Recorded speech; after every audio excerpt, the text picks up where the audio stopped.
Kalau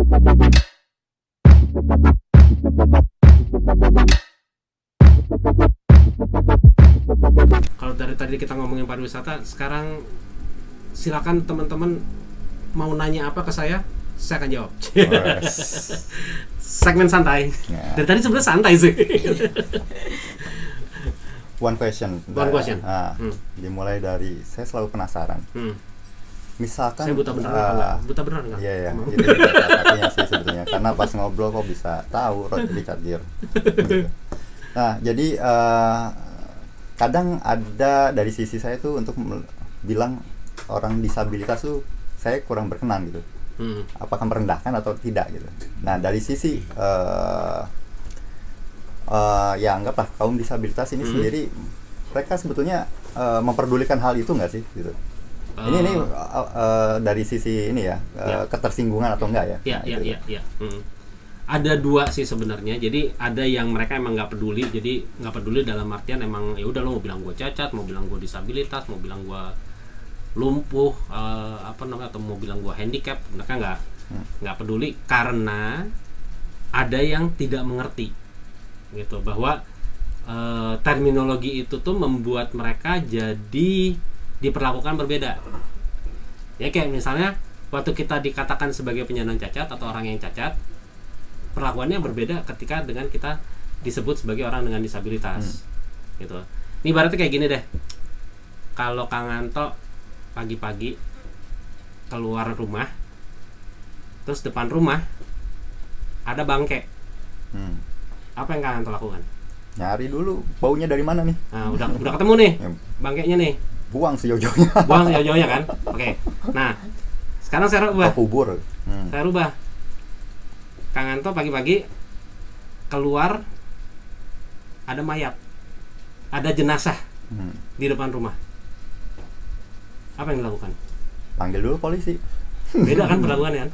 Padahal itu sama-sama sesuatu yang sudah tidak bernyawa, ya kan? Tapi karena yang satu ini terminologinya adalah bangkai, yang mana tadi memang saya tidak sebutkan apakah itu bangkai manusia atau bangkai binatang gitu kan. Tapi ketika orang bilang bangkai, orang ininya langsung kepada binatang. Maka yang tadi buang jauh-jauh, kubur langsung apa segala macam. Tapi kalau ini adalah wujud dari manusia yang sudah tidak bernyawa, usut dulu dong. Ada unsur penghormatan di situ, betul nggak? Betul. Nah, that's what happened with cacat dengan disabilitas. Ketika kita bicara cacat, cacat itu adalah bagian yang rusak dari sebuah mass production. Ini ada benda nih diproduksi 1 juta, 10 rusak. Nah, itu dianggap sebagai produk yang cacat karena mungkin TV ini 1 juta gitu kan, 1 juta TV diproduksi, ada 10 yang layarnya gores, ada yang speakernya pecah, ada yang bezelnya patah dengan sebagainya, itu kita sebut cacat. Apa yang terjadi dengan barang-barang cacat tersebut? Udah dibuang atau diskon 50% kalau baju, atau kalau bisa dijual tapi turun harganya kan. Would that happen to human? Nggak mungkin. Kakang bilang nggak mungkin, tapi it really happened in the past. Karena ketika orang tua melihat anaknya dilahirkan terus kakinya cuma 1, pasti mikirnya hal yang sama kan? Ya, anak gua nggak kayak yang lain, betul nggak? Ya, anak gua kok kayak gini. Sama kayak kita buka casing buka kotak handphone, ya kok lecet gitu. Ini kan sama kayak gitu kan. Terus apa yang akhirnya dilakukan? Ini pasti anak gua nggak bisa sekolah. Ini pasti anak gua nggak bisa kerja. Ini anak gua pasti nggak bisa nyenengin gua ketika gua tua nanti. Anak gua pasti nggak bisa ngurus gua ketika gua sudah lansia. Itu kan bentuk dari turun harga 50%-nya. Benar nggak? Ya kan? Nah, tapi balik lagi, ketika kita bicara disabilitas, bahwa saya disabilitas. Disabilitas itu berbicara tentang hambatannya. Kayak tadi, saya tidak bisa melihat. That's true. Itu benar. Itu bukan sesuatu yang bukan gue karang-karang dan bukan gue deny juga, gitu kan. Nah, tetapi untuk saya bisa untuk saya bisa sekolah deh, misalnya, itu saya harus menghilangkan hambatan dulu antara saya dengan sekolahan. Contohnya apa? Ketika saya tidak bisa melihat, pasti saya akan kesulitan untuk sekolah berangkat sekolah sendiri, Iya. ya kan? Berarti harus ada yang mengantar. Nah, kalaupun tidak ada yang bisa mengantar, harus ada satu sistem yang bisa menunjang. Contohnya apa? Transportasi umum yang mau berhenti di tempatnya misalnya gitu. Mau berhenti di halte, itu aja dulu gitu misalnya. Nah, nanti kan orang tua bisa ngantar saya ke halte. Dari halte nanti saya naik bisnya turun di halte yang sama, di situ mungkin nanti guru udah ada yang nungguin saya. Jadi lebih mudah ketimbang saya dari rumah harus dianterin sama orang tua sampai sekolah, gitu kan? That's talking about barrier. Pertanyaannya, ketika saya sampai di sekolah, apakah saya bisa melihat? Tidak kan? Tetap nggak bisa ngelihat kan? Same situation gitu. Nah, di sisi lain skill saya juga harus ditambah. Saya harus belajar braille, ya kan, harus belajar pakai tongkat, belajar misalnya tadi kalau udah Oculus sudah lebih murah nih misalnya, itu bisa menjadi solusi. Saya harus belajar pakai Oculus supaya saya bisa, dan Oculusnya juga mungkin harus di-upgrade juga supaya dia bisa baca nomor bis, rute bis dan lain sebagainya gitu kan. Nah, itu adalah hambatan-hambatan dihilangkan gitu.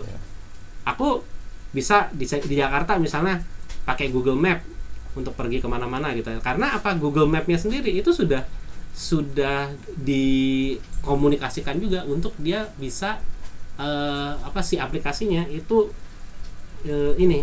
ramah kompatibel dengan pembaca layar yang ada di handphone saya gitu. Nah, jadi itu tadi, karena ketika bicara cacat sama disabilitas itu paradigmanya berbeda. Disabilitas itu berbicara tentang apa hambatan yang ada di antara saya sama masyarakat. Saya sama Kang Anto, antara kita ada meja nih. Nah, berarti barriernya kan mejanya kan, bukan sayanya kan, gitu. Nah, how to bring me there to you or to bring you there to me? Mau mejanya diangkat, mau muter, mau apa, gitu kan? Itu adalah cara kita berpikir kalau kita bicara disabilitas. Nah, ada lagi difabel. Nah, kalau difabel itu differently able. Ada yang bilang gitu. Ada yang masih masih kekeh gitu, dia pakai istilah, saya maunya pakai istilah difabel. Nah, untuk sekarang ini istilah disabilitas dan difabel ini adalah istilah yang kita terima, yang paling kita terima gitu. Karena difabel bicara perbedaan kemampuan. Saya bisa melihat tapi pakai tangan, gitu. Saya bisa melihat tapi pakai pendengaran saya, gitu. Teman saya bisa bicara tapi pakai tangannya dia, pakai bahasa isyarat gitu, karena dia tuli misalnya gitu ya, dia tunawicara. Teman saya bisa berjalan tapi pakai kursi roda, gitu. Kalau misalnya kita ada teman kita pakai kursi roda gitu, misalnya John kursi roda datang ke sini gitu kan, dia datang gitu, kita bilangnya apa? Dia jalan dari depan ke sini kan? Iya. Kita nggak bilang dia menggelinding dari sana ke sini, nggak kan? Gitu kan? Tetap that's a different form of walking. Walkingnya dia seperti itu gitu. Jadi apakah Jaka seorang difabel? Iya, karena dia punya kemampuan yang berbeda. Apakah Jaka seorang disabilitas? Iya, karena dia juga punya hambatan. Dia mengalami hambatan di lingkungan. Apakah Jaka seorang yang cacat? Tidak. Karena apa? Cacat berlaku hanya untuk barang dan menurunkan nilai. Nah, nilai gue kan nggak turun kan? Meskipun matematika agak terjerembab gitu kan dulu. Gitu. Kurang lebih kayak gitulah intinya. Oke, next question. Dari ini masih pada di sini kan? Kang Ari Julian baru. Oh, iya. Ya. Nah, next question di Kang Jaka ini kan di Kang Cek nih di NGO. Seberapa jauh keterlibatan NGO dibandingkan pemerintah? Sama-sama sih sebenarnya, karena ini sekarang nyari aman jawabannya atau yang mana nih? Karena saya masih mau dikontrak sampai 4 tahun lagi. Tapi enggak beneran. Artinya gini, aku kan juga besar di LSM ya. Oke. If we're talking about 2000 gitu, artinya di tahun 2000-an awal sampai mungkin 2010-an tengah, aku tuh masih yang berpikir bahwa ini pemerintah susah amat sih diajak bicara gitu loh, komunikasi susah banget sih segala macam. Jadi perlawananku juga pendekatanku ke mereka juga akhirnya sedikit dibilang keras, oke lah gitu. Dan banyak LSM juga yang demikian gitu. Akhirnya mereka yang akhirnya ngerasa berseberangan dengan pemerintah, akhirnya banyak komunikasi yang tidak terjalin. Tapi memang setelah ada undang-undang nomor 8 tahun 2016 itu tentang disabilitas. Nah itu tuh civil society atau LSM tuh jadi lebih apa ya, lebih enak untuk merapat ke pemerintah gitu. Jadi emang konsepnya ya udah kita bermitra aja. Memang di bawah nanti masih banyak yang kesulitan untuk ngerti, tapi kita berusaha untuk udah deh nggak usah capek-capek lagi gitu ya untuk berantem siapa yang benar gitu ya. Tapi kita ini deh satuin kepala, satuin pengertian. Yang penting itu karena gini, memang pada kenyataannya banyak sekali teman-teman di lini pemerintahan itu yang juga paradigmanya udah berubah gitu, karena mungkin they grew up with us gitu loh. Artinya kan itu yang sekarang ada di pucuk-pucuk pimpinan kan itu levelan kita ya. Yang dulu juga sebenarnya mereka belajar karena ketemu dengan teman-teman disabilitas, tahu jadi apa ketika mereka sudah menjadi pimpinan, entah itu mereka jadi kepala bidang, jadi direktur, jadi mungkin jadi kepala dinas dan lain sebagainya. Kurang lebihnya tuh mereka rata-rata sudah terekspos gitu loh. Jadi mereka udah ngerti yang oh ya disabilitas maunya bukan dikasihanin, bukan yang mau disumbangin terus gitu kan, bukan yang mau cuman dikasih alat bantu doang gitu, tapi sekarang gimana nih supaya mereka bisa sekolah, supaya mereka bisa kerja dan sebagainya. Nah cuman detailnya memang dari pemerintah itu masih banyak yang belum ngerti gitu. Ini sebenarnya kayak gimana sih pendidikan inklusif itu, kayak gimana sih modifikasi kurikulum tuh sebenarnya harusnya seperti apa gitu. Asesmen pekerjaan untuk orang-orang dengan disabilitas itu kayak apa sih? Kayak sampai sekarang aku masih sering gitu dapat pertanyaan gitu dari teman-teman di pemerintahan atau di teman-teman swasta yang, Bang Jack, ini kalau orang yang lumpuh tuh cocoknya apa ya kerjaan di kantor gue gitu. Padahal harusnya berpikirnya kan ya udah skillnya dia apa, lalu kantor itu mengakomodasi apa. Boleh dibalik ya. Dibalik gitu. Jadi bukan kalau zaman dulu kan, oh ya udah kamu kan nggak bisa ngelihat, operator aja ya gitu. Kamu kan tuli, udah kamu EDP aja, entry data aja gitu. Pasti fokus. Padahal mungkin dia mau jadi desainer, dia mungkin mau jadi web design pun sekarang kan teman-teman tunanetra juga banyak yang udah ini. Oh ya? Ya ada, artinya dengan kecanggihan teknologi sekarang gitu ya, artinya teman-teman tuh sudah ada yang banyak mereka jadi ngebangun web ya. Tapi mungkin kalau untuk layoutnya memang masih banyak dibantu oleh orang-orang. Tapi untuk aku juga kurang ngerti. Artinya apa sih kalau ininya bahasa webnya ya? Jadi untuk CSS-nya ya. untuk ngebangun si webnya gitu ya. Apa jadi suatu ini nanti tinggal code-nya itu teman-teman tunanetra bisa gitu. Wow. Itu karena itu sudah dengan kecanggihan teknologi sekarang itu udah sangat memungkinkan. Wow. Itu. Oke, Mas Ari. Ya, aku sih dari tadi merhatiin Bang Jack nih, kalau misalnya saya ngomong ngelihatnya ke saya. Betul. Iya. Benar. Anto ngomong ngelihatnya ke Anto, Bang Ari ngomong gitu juga gitu kan. Kepekaan penyandang disabilitas ini ternyata lebih sensitivitasnya lebih bagus ya. Ya bisa dibilang. Kan saya nggak cerita dan saya nggak minta izin saya ngerokok tadi. Apa? Soalnya kan. Itu dilatih atau emang natural? Sebenarnya gini, itu sama aja kayak misalnya Kang Ari main gitar, akhirnya sekarang nggak ngeliat senar kan. Artinya itu sesuatu yang ya udah awalnya mungkin masih gini kan, tapi lama-lama sambil makan gorengan juga bisa gitu kan. Artinya itu sesuatu kebiasaan yang memang dijalani. Apakah itu dilatih atau tidak? Ada beberapa yang memang dilatih, ada yang secara natural. Kayak misalnya kita kalau misalnya teman-teman disabilitas itu pasti rata-rata pernah jalanin namanya occupational therapy. Occupational therapy itu adalah terapi yang membuat kita bisa melakukan kegiatan sehari-hari gitu. Jadi kayak misalnya tadi jalan paling gampang gitu ya, jalan gitu. Teman-teman pakai kursi roda, meskipun mereka tinggal duduk terus kelihatannya mudah gitu ya, tinggal ngengkol, tapi itu ngengkol juga ada tekniknya juga, bagaimana supaya mereka tidak tidak Kebalik. ngejengkang tenaun ya, Ya, kebalik nggak kebalik gitu ya. Jumping. Terus bagaimana supaya stabil dan lain sebagainya.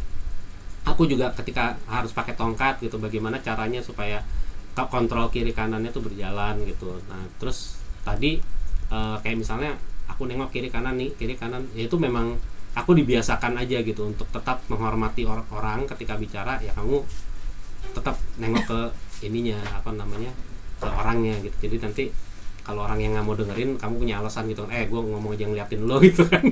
Masa lo nggak mau dengerin gue gitu. Gitu, itu salah satu. Nah tapi ada satu teori yang aku selalu pakai gitu ya. Jadi indra kita kan ada 5 ya gitu. Tuhan menciptakan manusia dengan 5 indra. Nah si 5 indra ini nih ibaratnya kalau dibagi nilainya itu 100% gitu. Nah kalau dibagi 5 berarti ratanya adalah 20% gitu. Nah cuman secara natural indranya orang pasti beda-beda gitu. Kelima indra itu kayak apa namanya, nggak ada yang sama gitu.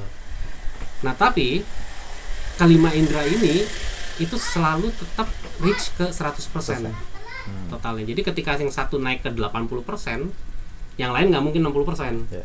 Tuh yang lain mungkin jadi 5%, jadi 2%, jadi 3% gitu. Atau yang satu turun jadi 15%, yang lain akan menyesuaikan. Jadi bahkan yang ketika satu jadi 0, yang lain tetap reach out, misalnya jadi 25%. Paham nggak maksudnya? Artinya dia terus berusaha tetap aja 100. Untuk nyampe 100 karena itu yang dibutuhkan oleh manusia gitu. Oke. Gitu. Jadi teorinya kurang lebih kayak gitulah. Kang Ari Julian udah kembali lagi. Ya, sorry. Nggak apa-apa, santai. Domestik. Apa Kang? Mau tanyain, ayo. Iya, saya ini ada hal yang udah lama saya pengen ngobrol sama teman-teman dari teman-teman yang memang ada disabilitas seperti Kang Jack. Saya tuh punya imajinasi bahwa saya kan seneng seni rupa juga, saya berupa juga. Saya kepikiran suatu saat itu pengen bikin sebuah forum kekaryaan itu justru memaksimalkan teman-teman disabilitas yang memang dia senang juga dengan berseni rupa. Jadi ingin membuktikan bahwa orang yang tidak bisa melihat pun juga dia sebetulnya punya sense of untuk membuat sesuatu. Nah itu misalkan kan kalau selama ini kan yang menjadi si sensor itu adalah dari tangan ya biasanya. Artinya kalau misal kita tunanetra gitu. Tunanetra ya, dari tangan. Ya kan misalnya kayak aku pegang meja ini, aku tahu ini bahwa meja ini bukan seperti meja pada umumnya, tapi dia seperti meja yang dipotong dari kayu yang sangat besar, terus pinggirannya nggak diamplas gitu kan. Gitu. Nah sekarang berarti kan ada nilai estetika yang juga ada kegelisahan dari orang-orang tunanetra itu, yang juga ingin misalkan dia ngebentuk sesuatu gitu dengan tangannya sendiri dengan seperti apa. Nah kan menikmatinya kan dengan tangan berarti. Nah suatu saat itu pengen bikin pameran itu justru pameran yang orang yang melihat itu harus juga menutup matanya dan dia harus menikmati juga dengan cara sama gitu. Kita pernah bikin kegiatan kayak gitu Bang. Wah di Jakarta. Itu bagus. Itu maksudnya itu kegelisahan saya pengen gitu. Jadi tapi waktu itu bukan art ya. Masih sifatnya ke experiencing istilahnya. Jadi ngerasain gitu. Jadi waktu itu formatnya kita di Museum Macan. Di Museum Macan teh naon ya singkatannya. Saya tuh taunya itu nanti googling lah apa namanya Museum Macan. Jadi ada satu ruangan waktu itu yang kita pakai, ruangannya tuh disekat jadi 4 atau 6 gitu, aku lupa lah. Intinya disekat jadi beberapa. Lalu kita ajak pengunjung untuk masuk ke masing-masing ruangan dalam keadaan matanya tertutup. Nah, di dalam situ nanti kita ajak dia untuk memegang beberapa benda. Jadi kayak misalnya ada sepatunya ditaruh di atas pasir, terus ada apa lagi gitu. Nah, sampai nanti kita minta coba deskripsiin ini situasi apa. Sampai rata-rata pengunjung itu bisa bilang bahwa oh ini suasana di pantai. Karena pasirnya tuh kayak ada kerang-kerangnya juga gitu. Jadi mereka bilangnya ini sepatu ketinggalan di pantai, kayaknya orangnya mungkin lagi berenang kali ya gitu. Jadi imajinasinya itu tidak berhenti di hanya pasir dan sepatu, tapi dia melanjut kemana. Nah, nanti kita bawa lagi ke ini yang lain, ke ruangan yang lain. Di situ ada kayak rumput-rumputan, ada apa? Aku lupa ya detail ininya. Cuman jadi kita berikan beberapa tema yang berbeda. Tapi poinnya adalah ketika pengunjung diminta untuk meraba semua itu tidak berhenti di bendanya. Tapi itu tadi deskripsinya apa nih yang terpikir oleh Anda nih, apa nih? Oh, ini boneka anak ini kayaknya ketinggalan karena mungkin dia lagi main sama kakaknya ya. Ini soalnya bonekanya juga posisinya kayak apa gitu kita dan itu kita ini kan kita kita buat sedemikian rupa. Jadi berjalan. Nah, sampai ada satu ruangan juga yang di situ tuh ada kipasnya, ada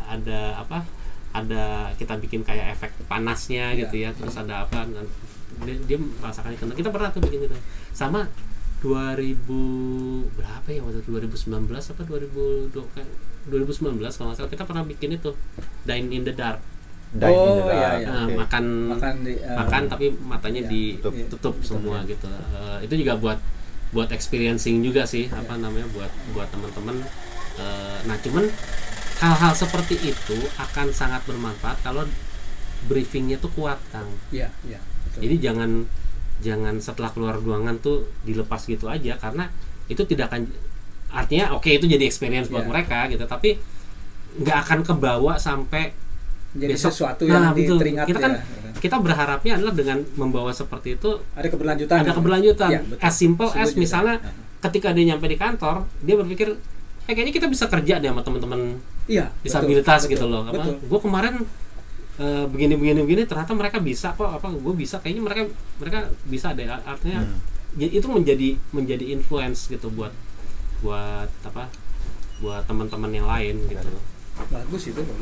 Artinya kalau saya juga melihatnya bahwa penting juga orang untuk bisa, kita juga sama harus mengeksplor sesuatu dari dunia teman-teman yang memang dia tidak melihat itu. Gimana ininya gitu, experience itu dan biar sama ininya gitu, emosi atau apa gitu tuh bisa kalau menurut saya gitu. Iya, betul. Karena gini, experiencing disability itu hanya sesuatu yang bisa kita rasakan ya. Artinya cuman itu nggak bisa kita transfer. How exactly do you feel gitu, nggak bisa sih.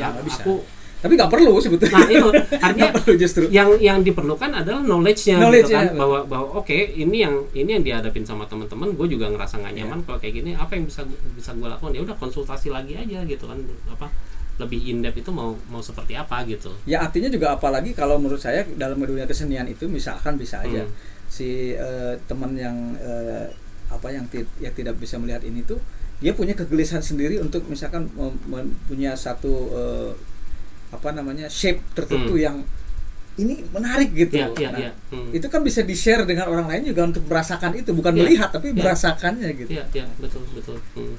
Kita tuh kayak waktu kejadian corona aja tuh ya, waktu virus corona baru masuk tuh, itu di teman-teman tunanetra tuh sampai akhirnya ada beberapa orang yang bikin simulasi gitu.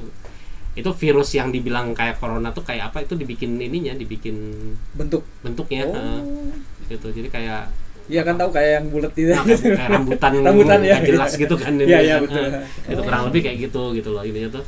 Nah, itu tuh teman-teman tuh kayak gini gitu. Dan kadang-kadang orang berpikir, ngapain sih lu repot-repot ngasih tahu kayak gitu, karena itu bisa jadi sesuatu yang mendorong dia untuk lebih inklusif juga. Iya, betul. Salah satunya punya bahan obrolan kayak kemarin sama Kang Anto, ya kan? Ketika aku misalnya dikasih tahu, Tom Cruise lompat kayak gini, nonton film apa gitu, jadi bisa ngobrol kan gitu kan? Atau aku nanya lebih detail lagi ke siapa gitu, ketika habis ngomong itu kan bisa jadi bahan juga gitu. Gitu. Ini masih roll? Masih. Oh. Oke. Apalagi kira-kira? Sok, mangga.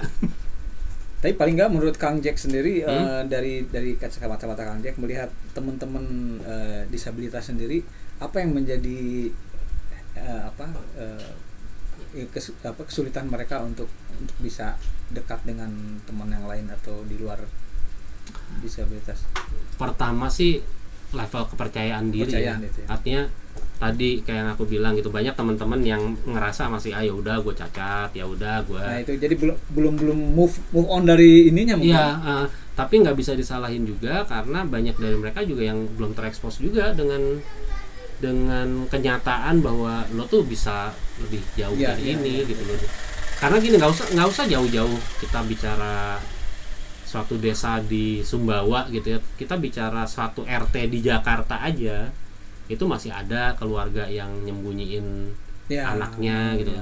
Kota besar gitu kan, berarti kultur ini ya. Iya, artinya masih ada yang malu, ada yang menganggapnya masih harus sembuh gitu loh. Jadi kayak ini dia lumpuh gitu kan, udah umur 17 tapi kayaknya masih bisa deh kalau dioperasi di Jenewa apa di mana gitu.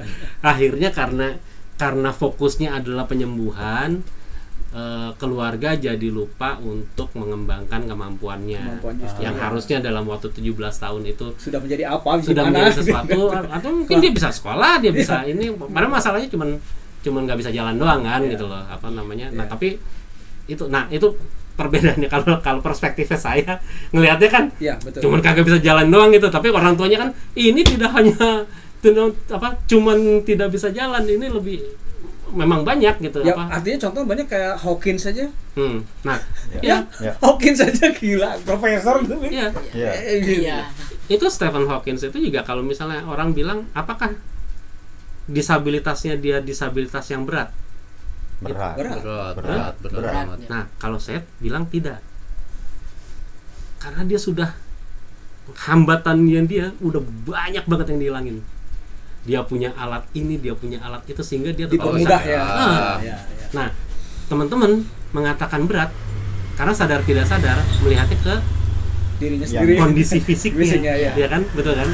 Saya melihatnya kepada itu tadi. Dia udah bisa jadi pembicara.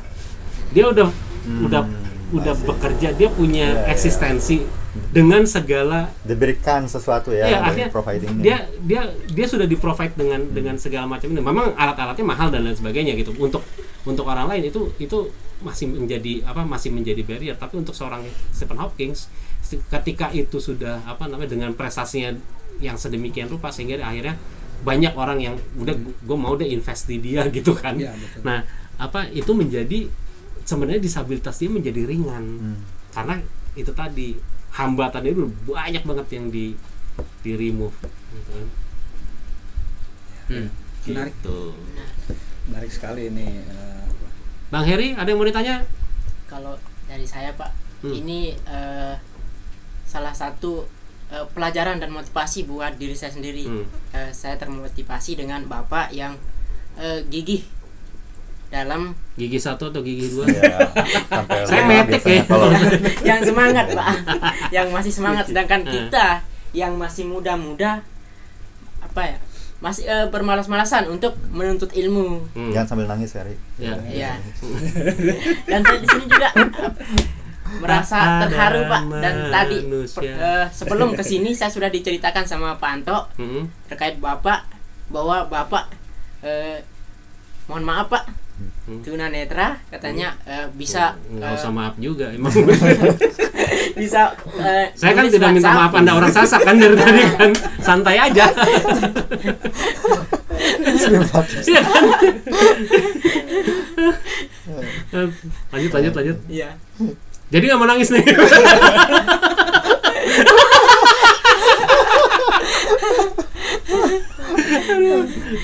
Tapi gini Kang, Bang Heri, artinya gini, oke, ini mungkin salah satu hal yang Bang Heri juga mesti ambil juga, artinya ketemu sama saya itu menjadi satu satu momen, oke lah, nggak apa-apa, nggak masalah. Tapi yang paling penting adalah bukan sekedar motivasi yang saya harus lebih semangat, saya harus belajar sebagainya macam. Tapi bagaimana di kemudian hari juga nanti Bang Heri itu bisa mempengaruhi orang sekitar Bang Heri supaya udah kemarin tuh gue ketemu sama orang dengan disabilitas, dia bisa kok kayak gitu loh, meskipun semua beda ya ini kasusnya, tapi intinya adalah bagaimana nanti Bang Heri juga bisa melibatkan teman-teman disabilitas di kegiatan-kegiatan Bang Heri gitu loh, apakah nanti di kantor atau di kampus. Sekarang kegiatan apa? Ya Pak. Kegiatan apa? Kegiatan kerja atau Kerja. Nah nanti di pekerjaan bagaimana juga nanti misalnya melibatkan teman-teman dengan disabilitas kayak gitu ya apa, atau kalau misalnya ada yang ngomong tentang disabilitas ya mungkin udah mulai bisa dikoreksi tuh, enggak kayak gitu kok mereka ya, mungkin ada teman-teman disabilitas yang masih sensi, yang masih apa namanya belum bisa menerima, tapi banyak juga kok yang sudah move on gitu. Jadi tidak hanya ke Bang Herinya sendiri, tapi ke lingkungan Bang Heri juga termotivasi buat apa nih, buat teman-teman disabilitas gitu. Gitu sih. Siap. Nanti. Cukup dari saya. Enough for me. Enough. Ya, berikutnya adalah kata penutup dari RT. Nggak ada ya? Lagi belanja tadi Pak RT. Oke, nuhun pisan kakak-kakak Terima semua, kasih banyak. Bang Heri juga. Ya, Aduh, ini Jangan lupa seru di banget. subscribe berarti ya. Ya, jadi kalau di saya adalah jangan lupa klik like, subscribe, tombol-tombol di bawah itu, lakukan sesuatu dengan mereka. Dan saya akan kembali dalam video-video berikutnya. Bye-bye. Bye.